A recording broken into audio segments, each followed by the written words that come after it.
Hello everyone, in this video I'm going to show you how to activate dark mode on YouTube on your phone. So this is going to work for any mobile device. It doesn't matter if you're Samsung, iPhone, whatever it is, it's going to be the same process throughout. So I'm going to show you how to do it in this video. First of all, you're going to want to scroll along to a YouTube app, open it up.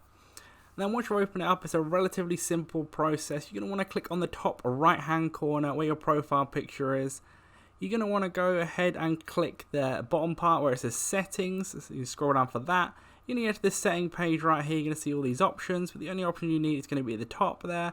Where it says dark theme, you're going to want to click that on, and then you see instantly it's going to turn dark. And then as soon as you go out of here, you can click X on that, and then you're going to see everything in dark. You can click on all the videos, comments, whatever.